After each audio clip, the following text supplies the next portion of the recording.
Amateur Traveler is in its 20th year now, but can you imagine if I had people on the show who had never been to the destination, but had just read about it or seen a movie about it? That wouldn't make any sense at all, and you wouldn't listen.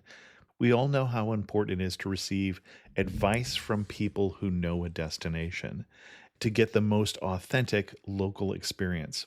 And a great option for experiencing this is Explore Worldwide and their authentic small group adventures, led by local tour leaders, perfect for solo travelers who want to meet like minded people with a desire for adventure. I'm often an independent traveler, but two of my last three trips were with small group tours because they organize everything and it's a lot easier.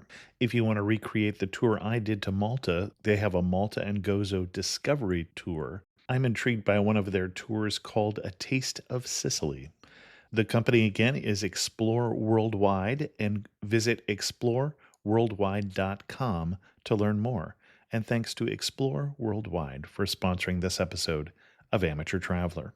The nights are long, the days are short, and the weather is chilly to downright cold, depending on where you are. It's a good time to slip into a Quince iconic Mongolian cashmere sweaters, which start at only $50. You can treat yourself to everyday luxury at an affordable price with Quince. If you really want to dive into luxury, you can check out their leather handbags, washable silk shirts, and European linen sheet sets. Whatever you're looking for at Quince, all the prices are 50 to 80% less than similar brands, and they do that by partnering directly with top factories and cutting out the middleman. They only work with factories that use safe, ethical, and responsible manufacturing processes. And of course, they use premium fabrics and finishes for that luxury feel in every piece. But you've already heard me rave about my Quince travel pants. Treat yourself this winter without the luxury price tag. Go to quince.com/traveler for 365-day returns plus free shipping on your order. That's QUINCE.com/traveler to get free shipping and 365-day returns. Quince.com/traveler. And thanks to Quince for sponsoring this episode of Amateur Traveler. Got my bags packed, I'm on a roll. I'm heading out there, and I'm ready to go. I'm looking real good in my passport photo. Oh, no. Amateur Traveler, episode 566. Today, the Amateur Traveler talks about Roman ruins and sand dunes, veiled women, French colonial architecture, and the Casbah, as we go to Algeria. Heading home, but maybe not today. Welcome to the Amateur Traveler. I'm your host, Chris Christensen. This part of the show may sound a little different today because I'm recording it from a hotel room in Whitehorse, Yukon, at the tail end of a press trip. But we'll talk about that more later on some other show. But first, let's talk about Algeria. I'd like to welcome to the show Ric Gazarian from globalgaz.com and the Counting Countries podcast, who's come today to talk to us about Algeria. Ric, welcome to the show. Thank you, Chris. I appreciate it. Excited to be on today.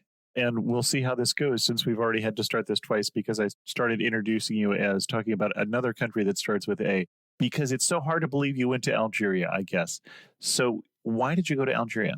Well, a couple of reasons. First reason, I am trying to go to every country in the world. Hence the podcast name. Exactly. Hence my podcast, Counting Countries. So the UN states there's 193 countries. I'm at 110 right now.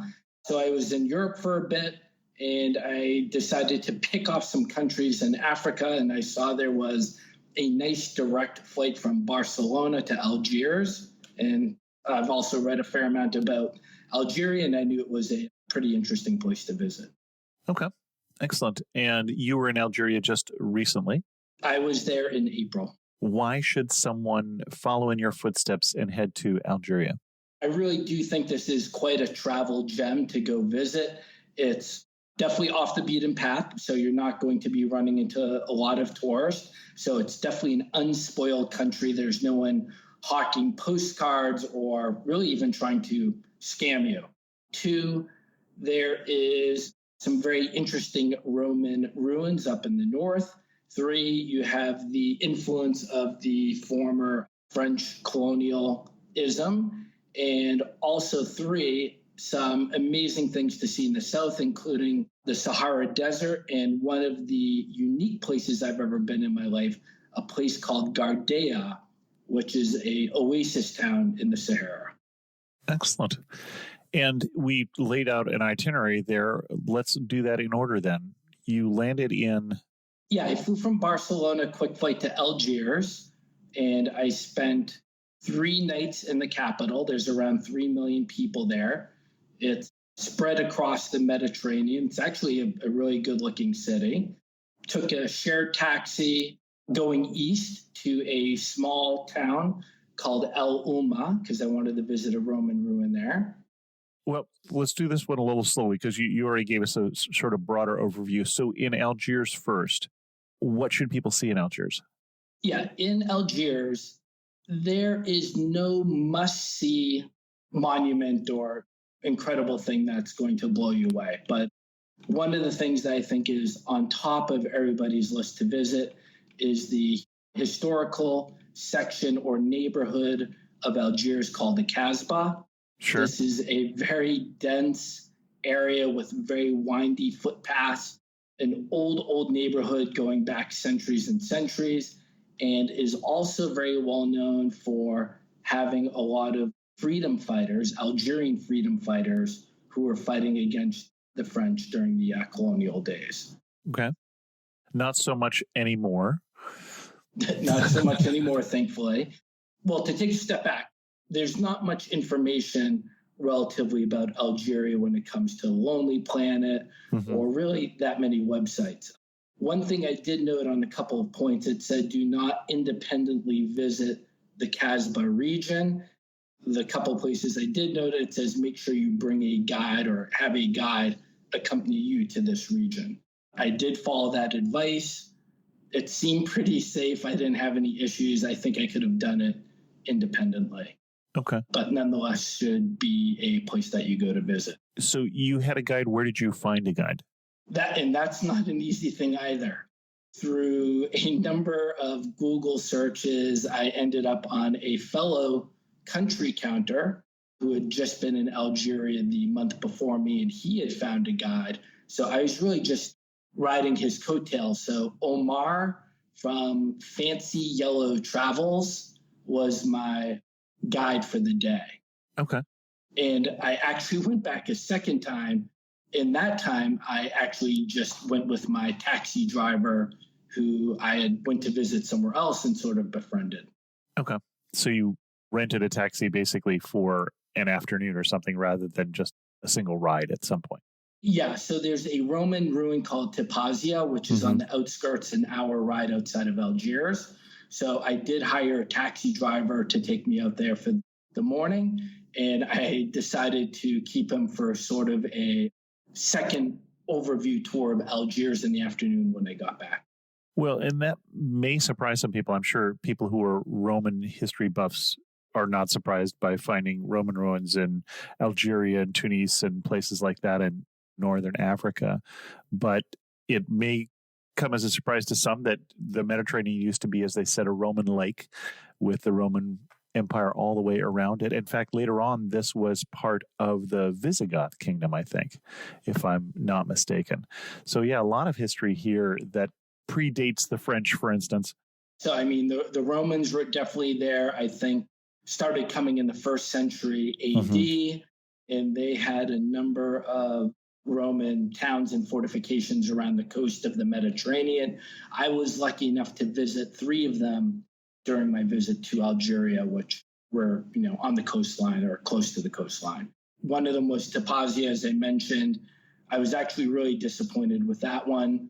You really needed some excellent imagination to appreciate it. Just mostly some boulders left over on the ground. And this one was overrun with tourists, but of the domestic sort. So ton of Algerian people visiting it, picnicking, hanging out, and even doing some selfies.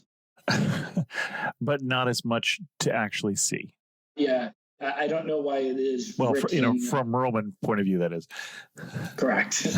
So yeah, I don't know why it's considered such a great site to visit. So okay. in some ways I would have actually have skipped it if I knew how little there was to see there. Well, and you started talking about the Casbah, and I'm not sure we quite finished that. When Omar was taking around the Casbah, what kind of things were you seeing? I mean, you're going through a souk, or you're walking through the neighborhood, or you're sitting at a tea shop? Yeah, it's a combination of a souk and neighborhood. Again, I would say it's more atmospheric than anything else. Okay. So you're walking around in these really tight alleyways, getting to see kind of the unique architecture there of how the Casbah was built. You're going into some markets and watching them sell the typical produce and whatnot. I visited a couple of craftsmen who'd been there. I think I spoke to one gentleman. He was crafting silver, and he'd been there 50 years. Well, actually, one of the most interesting thing that happened, and it wasn't with Omar, it was when I went back with my taxi driver the following day. Mm-hmm. And the primary language is not English there. Right. But the second language there is French. I don't speak French either, but between my 40 words from high school French and Google Translate, I was able to talk to my taxi driver, and we were going down one of the alleyways, and he darted into an apartment building. I really had no idea what he's doing, but I could trust this guy. I'd spent the whole morning with him. Within a couple of minutes, we were in his friend's apartment. And this was an elderly gentleman with an ascot in a unique apartment. And from what I could gather, he was a famous boxer from maybe 50 years ago. So there was all these newspaper cuttings on his wall. And the three of us were all posing for photos with our fists up. So that's one of those things you never could have anticipated or read about in the guidebook. But I ended up, I think, in some retired celebrity's apartment while darting around the Casbah. Well, if you read about it in some guides, that would have been the sentence that started with, "Whatever you do, don't." I did make it out safely, and I have his address, so I am supposed to send some photos to him. So I still that to do I need to do. Excellent. Okay. Anything else we want to talk about in the capital before we move on? You mentioned the one Roman ruin. Yep. So in the capital itself, there's a couple of other things, and excuse my French, Rue de Doche Murad, which I would call the equivalent of Chicago's Michigan Avenue or Shanghai's Nanjing Road. It's their big main thoroughfare, tons of shops, tons of cafes. On the plus side, as you might imagine, there's no McDonald's, there's no Starbucks. This is a pretty untouched place. So I walked down there a couple of times. I had my dinner there. I stopped at a French pastry shop to have a piece of cake and some coffee. So that's definitely a fun thing to do. Any favorite cafes or restaurants in the main drag? I didn't grab a name, so there's plenty to choose from. The weather when I went in April was really nice, so definitely great to sit outside. Also near that road is the Grand Post, which is a early 20th century post office. It's currently closed, but beautiful design in a beautiful Moorish facade. So you're definitely going to walk by that. And Algiers is nestled between the coast and rolling hills. And on top of one of the high points, one of the hills, is probably the largest monument called the Monument to Martyrs. So this is for all the people who fought the French during the colonial days. So this is a giant structure on one of the hills. Okay. Anything else in Algiers before we head inland? On one of the other hills is a beautiful 19th century church, the Notre Dame of Africa. So that's also worth a visit. And again, not really on the guidebooks. When I looked down from this church, again, I'm on a hill, I noted a fairly large cemetery, hundreds of feet down. So after visiting that church, Omar and myself, we popped our head into the cemetery, which obviously can really be kind of a great historical landmark or way to look back in history. And here in the cemetery, they had French soldiers who had fought during World War I. They had Jewish people who had also fought in the war. There were also a lot of French civilians who used to live in Algiers who were also buried here. So kind of an interesting and also pretty well maintained and beautiful place to visit. Where to next? You have a couple of different options, but I did a shared taxi. So you basically go to this depot. There's tons of taxis. You tell them where you're going, and they wait for enough people to fill up the car, and you guys all share the taxi to the same destination. Yep. So I jumped in one of these shared taxis, which is only several dollars for about 4 hours. And this took me to a town, very small town called El Umma. In terms of the shared taxi, usually there's a specific place you go to where the shared taxis collect people. Where is that in Algiers? You got me, Chris. I don't remember the name of the depot. I just spoke to my hotel. Okay. Talk to your hotel. That sounds good. Showed up in El Umma a couple of hours later, very small town. From that depot, I very graciously got a free taxi ride from the depot in El Umma to my hotel, which was only a kilometer away, but he refused to take any money.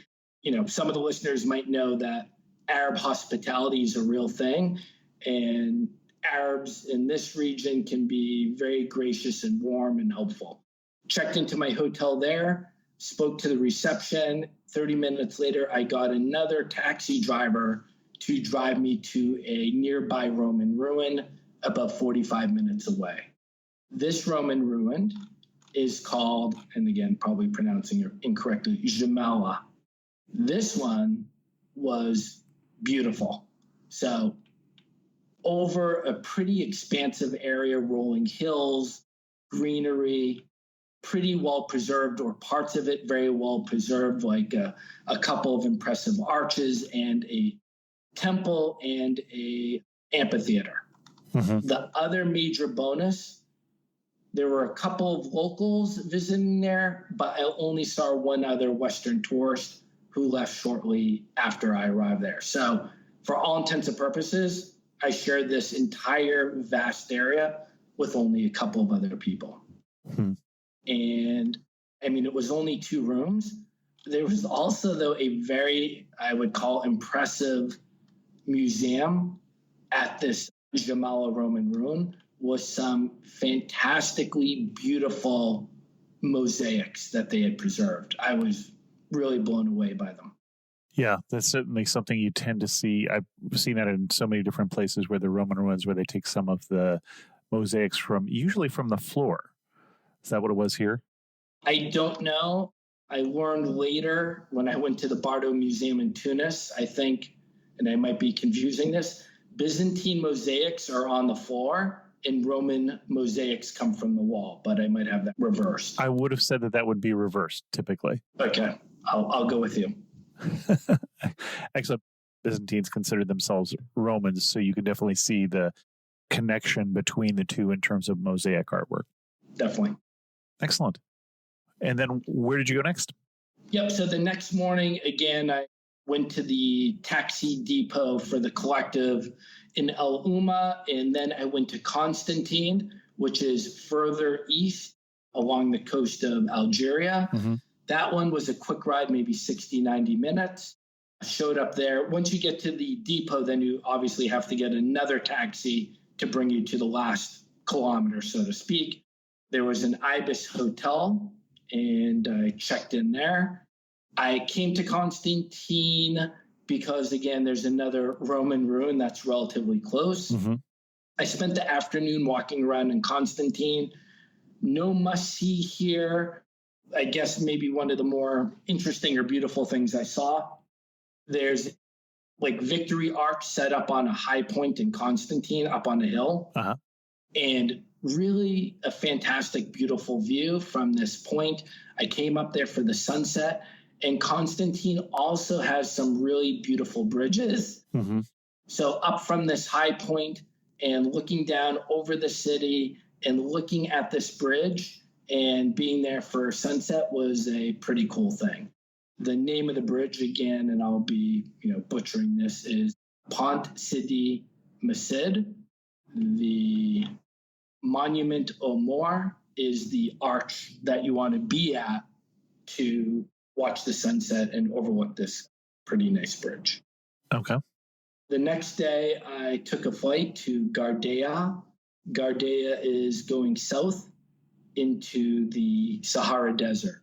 And I would really categorize this off the beaten path.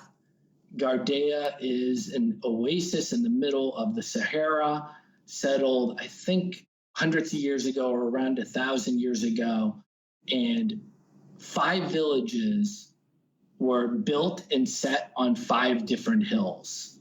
Okay. Now there's been some urban sprawl over the years, so they look a bit connected, or some of them do.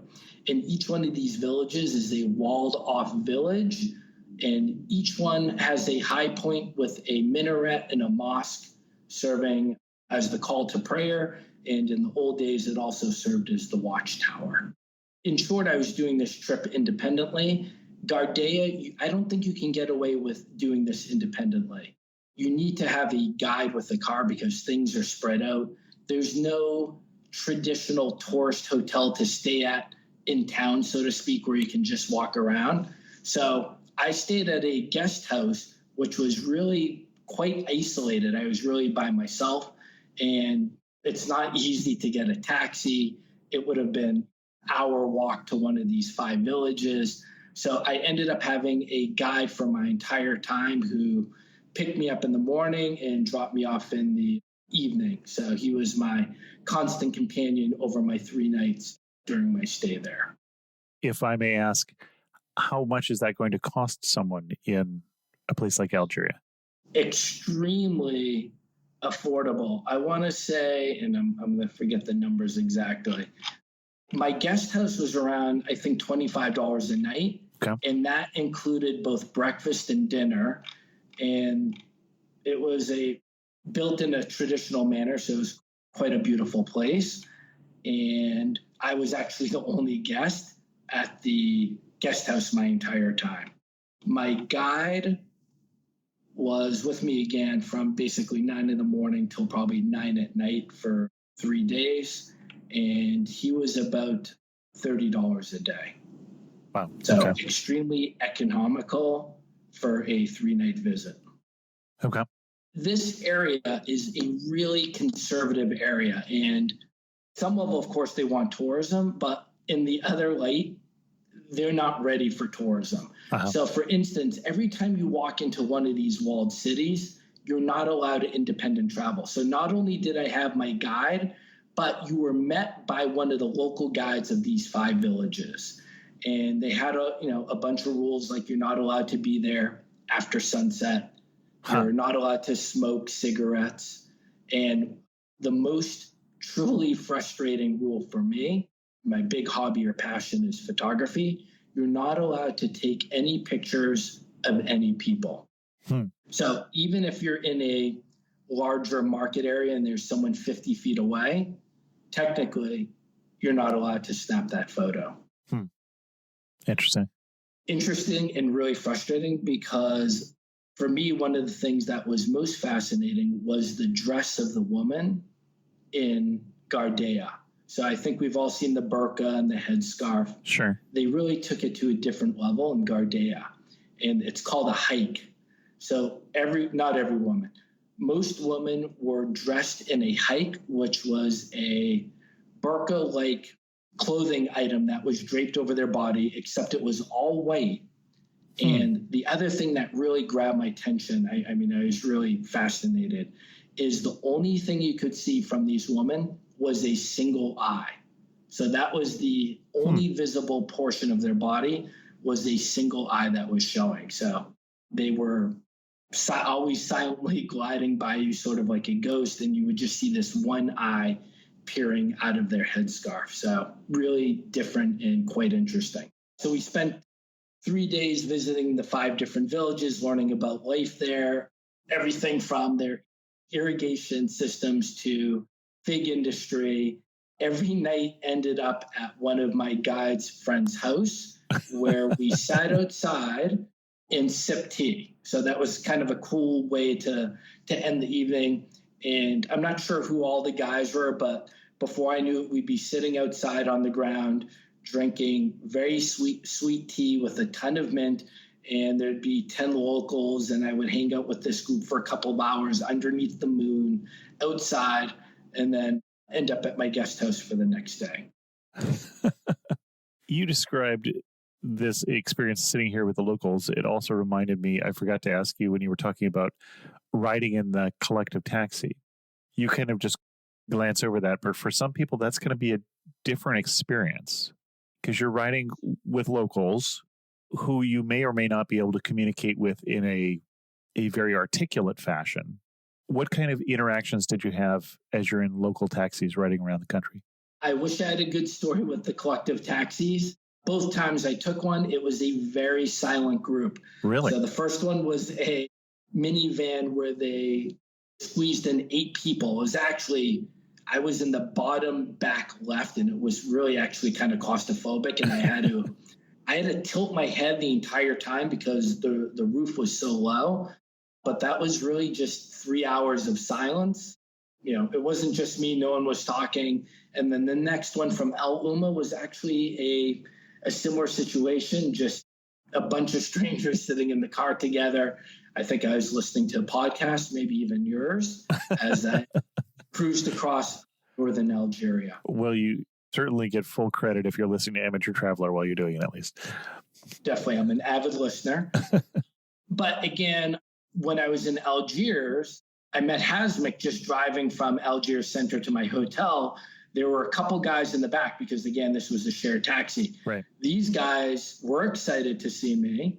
We had a nice conversation for 10 minutes. In that time period, I befriended the taxi driver enough where he took me to the Roman ruin the next day. So that was more of a engaging and positive experience. Well, it's definitely one of those places that can be, it doesn't always, obviously, from your experience, have to be someplace where you'll connect with people, but it certainly can be. I remember a collective taxi ride in Oaxaca, Mexico, and at some point the driver is pulling out his guitar because we established that he was a guitar player who drove a taxi and things like that. So it's definitely something that if you have any language skills at all, or even some good charades, try and see. Yep, and some days people just don't want to talk. They'd rather sit and listen to the Amateur Traveler podcast, but it's definitely a place to try, I think. Definitely break out your French when you're there, and be making some new friends. So the 40 words of French you speak, I assume, is "Where is Anne? She is at the library." And yeah, I think my favorite phrase is "Je veux aller," and add in wherever I'm trying to go. Yeah, sure. I'm going to. I want to go to. Exactly, or I hope that's what I was saying. Yeah. I did use Google Translate quite a bit, and then of course, every now and then you would find someone who knew a couple words of English, but definitely realize you can't get by 100% on English, or you need to feel comfortable enough to feel uncomfortable by not speaking either of the languages there. Right. Now, that was the last of the destinations you went to? Am I keeping track correct?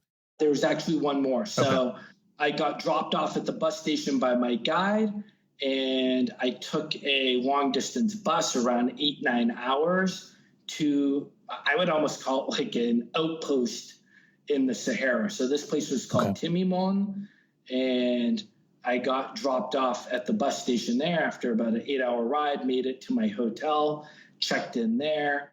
And this is, both places. The weather up north was really beautiful, kind of like nice fall weather in Boston or Chicago. The weather in April in Gardea and Timimon was somewhat punishing, hot, humid, and dusty and sandy. So you look at your weather app on iPhone, it doesn't say sunny, it doesn't say cloudy, it says dusty. And the whole app is bathed in an orange color. So get ready to try and take a lot of showers, bring some extra T-shirts that you need to make frequent changes of your clothing. Timimon was equally as hot. I remember I got to the hotel, no one spoke English. I tried ordering dinner at the hotel. It literally I waited 2 hours to get a bowl of lentil soup, and some bread. That was pretty frustrating.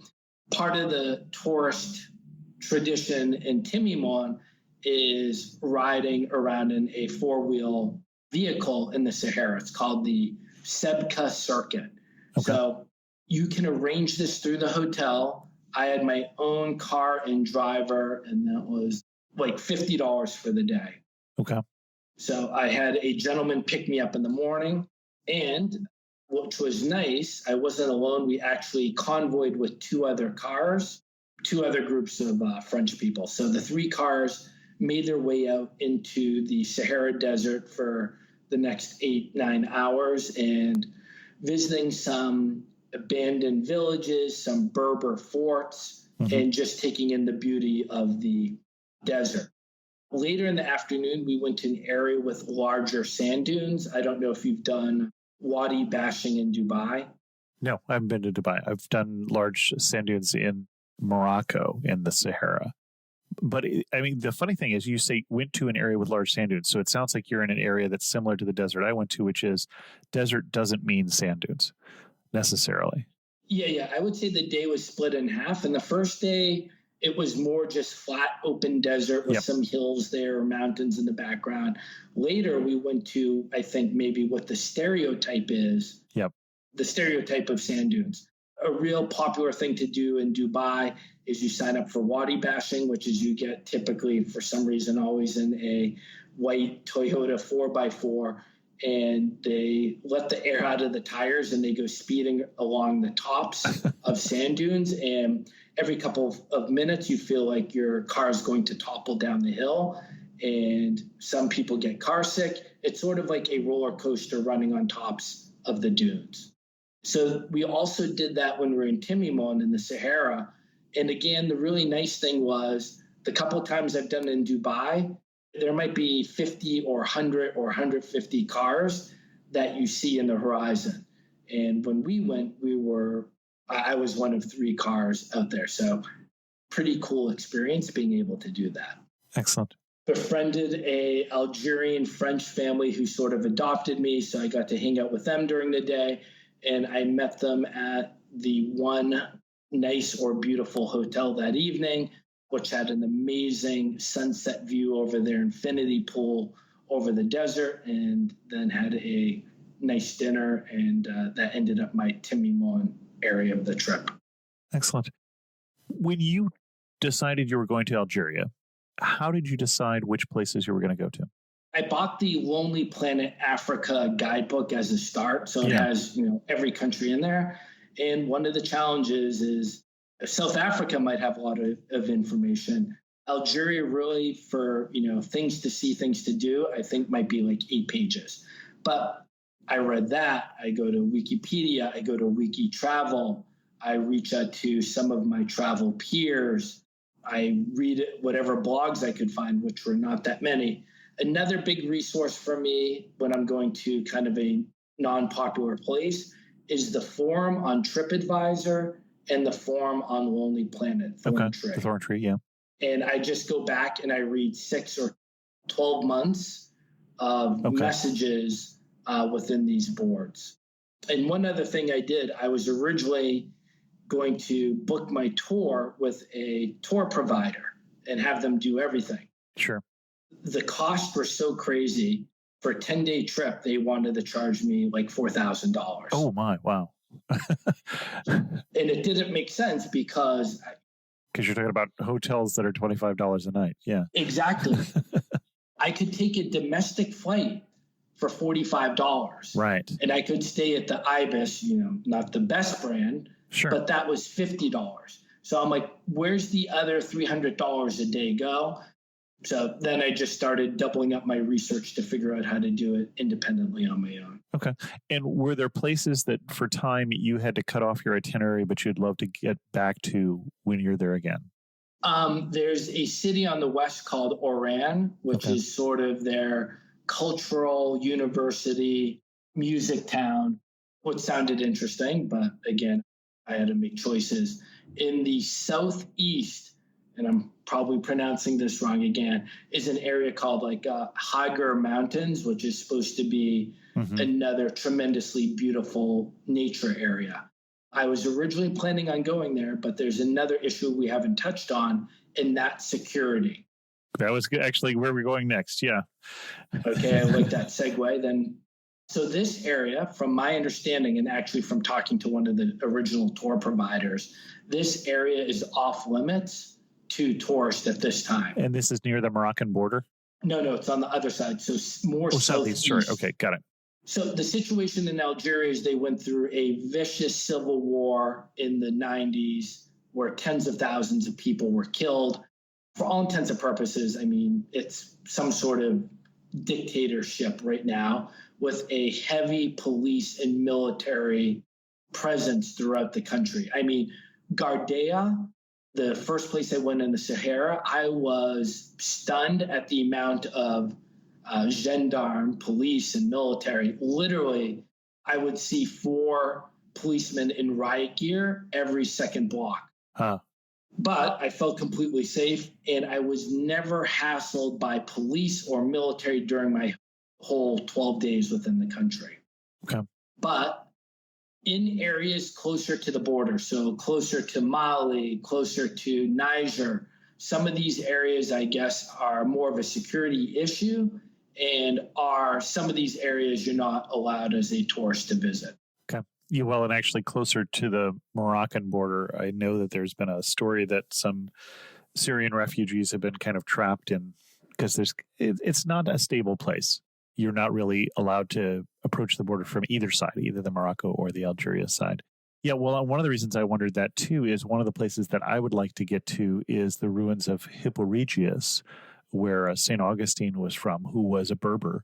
So that was in Algeria, but it's way up there near the border with Tunisia in Annaba. I don't know how safe that region is right now or how stable that region is right now.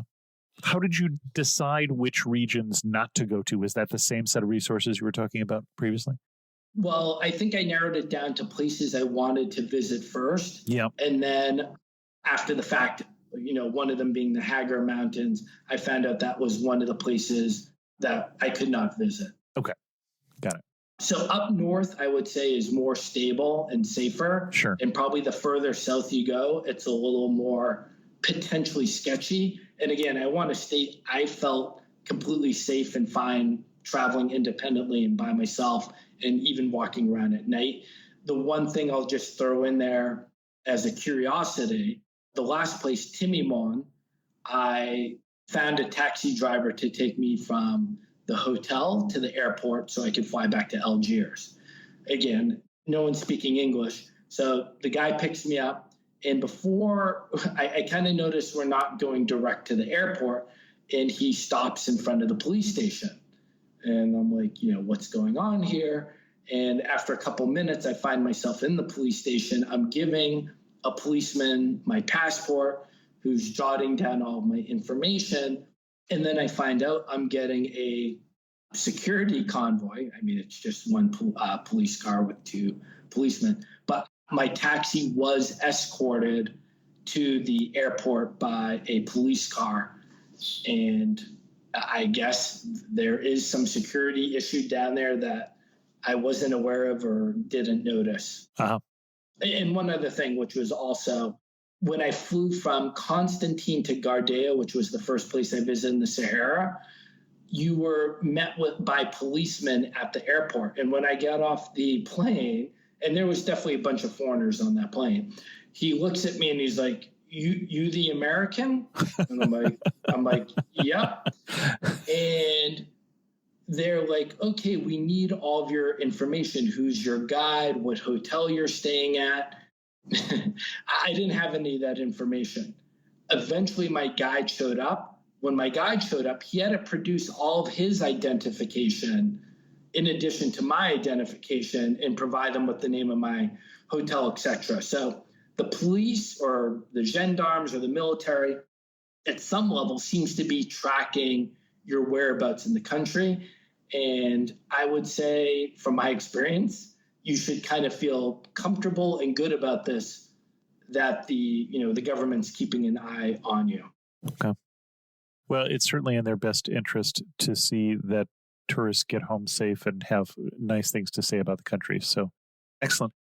That's their motivation. They obviously don't want any international issues of someone going missing. Right. What surprised you about Algeria? Did it meet your expectation? Yeah, I did have pretty high expectations for the country because the more and more I was reading, the more excited I was getting. The Roman ruin of Jamala was pretty spectacular. Algiers, I just thought, again, there was no must-see there, but atmospherically, it was a great place. Cruising around in the desert in Timimon was pretty special. My favorite for uniqueness is back to Gardea, those 5 towns or villages on those 5 hills. Thinking back, I really haven't seen or witnessed anything similar to that. And I really enjoyed my trip there to that place. Excellent. Before we go to wrap this up and get to some of our wrap-up questions, anything else that people should know before they go to Algeria? One good tip, I think, is currency. Okay. There is a black market within Algeria, and this makes a giant difference to the affordability of your trip. So give or take, the stated rate is $1 to 100 dinar. That's what you'll get from the credit card.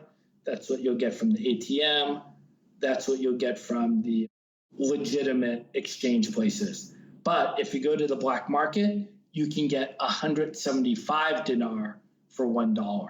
So you are really making things a lot more affordable by utilizing the black market. Okay. Good to know. Prettiest spot you saw. Where are you standing? What are you looking at? I'm going to go with Jamala, which was the Roman ruin next to El Umma. It's spring, there's flowers, it's green, there's rolling hills. And again, mostly I had the whole place to myself. Excellent. One thing that made you laugh and say only in Algeria. I did have an adventure in Timimon, the Sahara town I last visited. My iPhone broke. And when in Timimon, I commandeered the one person working at reception. His name was also Omar. And he called his friend who had a car, and the 3 of us went on an adventure one evening in a very dusty, sandy Timimon to go repair my iPhone.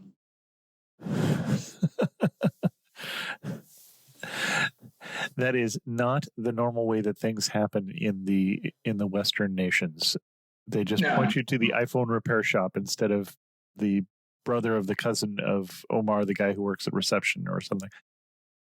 He literally left the reception desk, called up his buddy, who was also driving around with his 8-year-old daughter. So it was actually the guy with the car, his 8-year-old daughter, me and Omar in the back as we went into the city. Well, I don't want to call it city center, town center, to find someone who would attempt to fix the iPhone. Excellent. If you had to summarize Algeria in just 3 words, what 3 words would you use? I'll do one word with hyphens: off the beaten path. Off the beaten path. Okay. I think you owe me a word. Next time you only get 2. Okay. Deal. Excellent. Our guest again has been Ric Gazarian. Ric, where can people read more about your travels? Yep, you can go check me at globalgaz.com. That's my blog. As you mentioned, I have a podcast called Counting Countries, which you can see on iTunes and Facebook, Twitter, Instagram, Global Gas. And what is your current count? I am at 110 right now, which sounds maybe impressive, but then you say I have 83 left, which sounds pretty daunting. Right. Well, I find the first 50 are the easiest. Yep. The next 83, there's definitely going to be some significant challenges as I work my way down that list. Yep. Excellent. Well, Ric, thanks so much for coming on the show and sharing with us your newfound love for Algeria. Chris, thanks a lot for your time. Thanks for having me. I would normally do news of the community here, but I don't like the way this microphone sounds. I'm actually just using some earbud microphones. My Plan B microphone didn't work, so I'm on Plan C. But we'll have time for that on later shows. We're going to end this show here. If you have any questions, send an email to host@amateurtraveler.com. Don't forget about the trip to India, amateurtraveler.com/India 2017 for more details. And thanks so much for listening. I got to see one more cathedral. I got to sit in one more cafe. I know that I should